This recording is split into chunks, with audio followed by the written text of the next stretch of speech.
পাহাড়ে ভারত এবং আমেরিকান মদতপুষ্ট বিচ্ছিন্নতাবাদী ইউপিডিএফ সহ বিভিন্ন সন্ত্রাসী সংগঠন পার্বত্য অঞ্চলকে বাংলাদেশ থেকে বিচ্ছিন্ন করতে চায়। এখানে পশ্চিমা মদতপুষ্ট খ্রিস্টান মিশনারিরা ব্যাপক তৎপরতার কারণে খ্রিস্টানরা সংখ্যাগরিষ্ঠ হয়ে গেছে ইতিমধ্যে। পার্বত্য অঞ্চল দক্ষিণ সুদান, পূর্ব তিমুরের মতো একটি খ্রিস্টান রাষ্ট্র হবার দ্বার প্রান্তে। পাহাড়ে সবচেয়ে বড় অপরাধ হচ্ছে বাঙালি এবং মুসলমান হওয়া।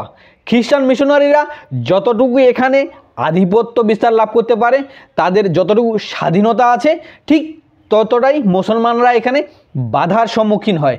এখানে মুসলমানদের ধর্মীয় কার্যক্রম করা তো দূরে থাক, এখানে মুসলমানদের দাওয়াতি কার্যক্রম তো দূরে থাক, এখানে সাধারণ মুসলমানরা তাদের ধর্ম পর্যন্ত ঠিকমতো পালন করতে পারে না। শহীদ ওমর ফারুক ত্রিপুরার কথা কি আমরা ভুলে গেছি? ওমর ফারুক ত্রিপুরা উপজাতি ছিলেন, তিনি মুসলিম ধর্ম গ্রহণ করেছিলেন, তাকে মসজিদের ভেতর নৃশংসভাবে হত্যা করা হয়েছিল। এটা কি আমরা ভুলে গেছি? অর্থাৎ পার্বত্য অঞ্চলে খ্রিস্টান মিশনারিরা যেভাবে কাজ করতে পারে, ঠিক তেমনি তার থেকে আরও বেশি গুণে বাধার সম্মুখীন হয় মুসলমানরা। সেখানে মুসলমানদের দাওয়াতি কার্যক্রম তো চালাতে পারে না, বরং কেউ যদি মুসলিম ধর্ম গ্রহণ করে সেই মুসলমানকে হত্যাকাণ্ডের শিকার হতে হয়। পার্বত্য অঞ্চলে উপজাতিরা যে কি পরিমাণ শক্তি সঞ্চয় করেছে, বাংলাদেশের পক্ষে পাহাড় ধরে রাখা কঠিন হয়ে যাবে যদি এখনই অতি দ্রুত যদি প্রপার স্ট্র্যাটেজি নিয়ে না আগানো হয়, তাহলে অতি শীঘ্রই বাংলাদেশ থেকে পার্বত্য অঞ্চল বিচ্ছিন্ন হয়ে যাবে। সমস্যা হলো সরকার অলরেডি পশ্চিমাদের কাছে দেশকে বর্গা দিয়ে দিয়েছে। এটা হচ্ছে সবচেয়ে আশ্চর্যজনক ঘটনা, সবচেয়ে দুঃখজনক ঘটনা। আমরা স্বৈরাচার হাসিনার পতন ঘটিয়েছি বাংলাদেশ থেকে স্বৈরাচারকে খেদানোর জন্য, কিন্তু এখন আমাদের ভাগ্যে এসে পড়েছে দালাল। জাতিসংঘের কার্যালয় স্থাপিত হয়েছে বাংলাদেশে, বাংলাদেশের বন্দর চায় আমেরিকা, বাংলাদেশ দিয়ে করিডোর করতে চায় আমেরিকা। আরাকানের বিরল খনিজ সম্পদে এখন আমেরিকার নজর, অন্যদিকে পার্বত্য অঞ্চল এবং বঙ্গোপসাগরের খনিজ সম্পদের দিকেও আমেরিকার নজর। আর পার্বত্য অঞ্চলকে বাংলাদেশ থেকে বিচ্ছিন্ন করে একটি খ্রিস্টান রাষ্ট্র তৈরি করা, এটা এখন আমেরিকার মূল এজেন্ডা। খাগড়াছড়িতে এক মারমা তরুণীকে ধর্ষণ করে শয়নশীল নামে এক হিন্দু যুবক, তার সাথে আরও কয়েকজন জড়িত ছিল, তারা প্রত্যেকেই উপজাতি। অর্থাৎ এখানে কোনো মুসলমান এই ধর্ষণকাণ্ডে জড়িত ছিল না, জড়িত ছিল উপজাতিরাই। আর এখানে শুধু এক হিন্দু যুবক জড়িত ছিল। ইতিমধ্যে সেই হিন্দু যুবককে আটক করা হয়েছে। আর এই ঘটনা এখন সেনাবাহিনীর বিরুদ্ধে স্লোগান দিচ্ছে পাহাড়িরা। পাহাড়ি উপজাতি সন্ত্রাসী সংগঠনগুলো এখন তারা হরতাল ডেকেছে, অবরোধ ডেকেছে, তারা এখন মসজিদ ভাঙচুর করছে, তারা সমস্ত বাঙালিদের দোকানপাট ভেঙে চুরে আগুন লাগিয়ে দিয়েছে, লুটপাট চালাচ্ছে, বাঙালিদেরকে তারা পিটাচ্ছে, তারা সেনাবাহিনীর উপর হামলা চালাচ্ছে, সেনাবাহিনীকে আহত করছে। আর সংঘর্ষে উস্কে দিতে বৌদ্ধবিহারে হামলা করতে যাওয়া একদল পাহাড়ি বৌদ্ধ যুবককে ইতিমধ্যে আটক করেছে বাংলাদেশের সশস্ত্র বাহিনী। আর ইতিমধ্যে পার্বত্য অঞ্চলে অনেক দেশীয় অস্ত্রশস্ত্র নিয়ে যাওয়ার পথে একটি চালান আটক করেছে বাংলাদেশের সেনাবাহিনী। গুইমারাতে জ্বালিয়ে দেওয়া হয়েছে পুরো একটি বাঙালি গ্রাম। হামলা করা হচ্ছে সেনাবাহিনীর উপর, বাংলাদেশের বর্ডার গার্ডের উপর। অন্যদিকে পাহাড়ের বাঙালিরা তো আছেই, তাদের ঘরবাড়ি আগুনে জ্বালিয়ে দেওয়া হয়েছে, তাদেরকে বাড়ি ছাড়া করা হয়েছে, অনেককে তাদেরকে ধরে ধরে পিটানো হচ্ছে। এ সমস্যা দূর করার জন্য এখন হার্ড লাইনে যাইতে হবে বাংলাদেশের সেনাবাহিনীকে। বাংলাদেশের সরকারের উপর এখন আশা করে লাভ নেই। আমেরিকার এজেন্ডা বাস্তবায়ন যারা করতে চায় তারা বাংলাদেশের সার্বভৌমত্বের জন্য কাজ করবে এই আশাবাদ। বাংলাদেশের সেনাবাহিনীকে, বাংলাদেশের জনগণকে এখন এই সমস্যা সঠিকভাবে, কঠিনভাবে এই সমস্যার সমাধান করতে হবে। পার্বত্য অঞ্চলের সমস্ত উপজাতিদেরকে দমন করতে হবে, যত সশস্ত্র সংগঠন আছে তাদেরকে দমন করতে হবে। বাংলাদেশে একটি স্বাধীন রাষ্ট্র, এর ভেতর কিসের অস্ত্র রাখবে? তাদের স্বাধীনতা কিসের?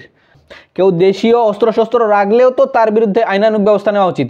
আর সেখানে বিভিন্ন ভারী অস্ত্রশস্ত্র নিয়ে তারা প্রকাশ্যে ঘুরছে। বাংলাদেশের সেনাবাহিনী এখনো কি করছে? বাংলাদেশের সেনাবাহিনীকে শক্ত পদক্ষেপ নিতে হবে পার্বত্য অঞ্চলে বিচ্ছিন্নতাবাদী উপজাতি সন্ত্রাসীদেরকে দমন করার জন্য। পার্বত্য অঞ্চল থেকে প্রত্যাহার করা 238টা সেনাবাহিনীর ক্যাম্প পুনরায় স্থাপন করতে হবে। শুধু 238টা ক্যাম্প না, এই পার্বত্য অঞ্চলে 1000-এরও বেশি ক্যাম্প স্থাপন করতে হবে। প্রত্যেকটা স্থানে আনাচে কানাচে নজরদারির মধ্যে রাখতে হবে।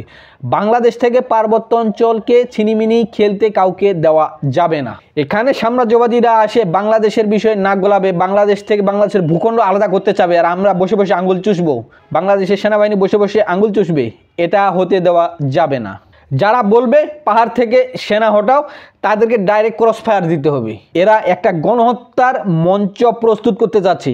পাহাড়ে সেনা না থাকলে বাঙালিদের লাশের স্তূপ জমবে, নারীদেরকে গণধর্ষণ করা হবে, পাহাড় হবে দ্বিতীয় ইসরায়েল। ভারতের উপজাতিরা কি বলছে শুনেন। ডক্টর মোহাম্মদ ইউনূসের উদ্দেশ্যে এখান থেকে আমরা আওয়াজ তুলছি যে যতক্ষণ অবধি পার্বত্য চট্টগ্রাম ভারতের অন্তর্ভুক্ত না হয় ততক্ষণ অবধি সেনাবাহিনী পার্বত্য অঞ্চল থেকে প্রত্যাহার করতে হবে। বাংলাদেশের উপজাতিরা নাকি ভারতের সাথে যোগ দিতে চায়, তারা বাংলাদেশ থেকে বিচ্ছিন্ন হয়ে ভারতের সাথে নাকি তারা যোগ দিতে চায়। অন্যদিকে আমেরিকা তো আছেই, ভারত আমেরিকা একসাথেই এই ষড়যন্ত্র করছে। ধর্ষণকারীকে সেনাবাহিনী গ্রেপ্তার করলো, তাই এখন মিছিল হচ্ছে সেনাবাহিনী প্রত্যাহার চাই। বন্যায় ক্ষুধার্ত উপজাতিদেরকে রান্না করে খাওয়ালো বাংলাদেশের সেনাবাহিনী, খাওয়ার পর তারা কৃতজ্ঞতা প্রকাশ করলো, কৃতজ্ঞতা প্রকাশ করে বলছে সেনাবাহিনী প্রত্যাহার চাই। গৃহহীন উপজাতি পরিবারদেরকে নতুন ঘর উপহার দিল বাংলাদেশের সেনাবাহিনী, তার প্রতিদানে তারা তখন বলল সেনাবাহিনী প্রত্যাহার চাই।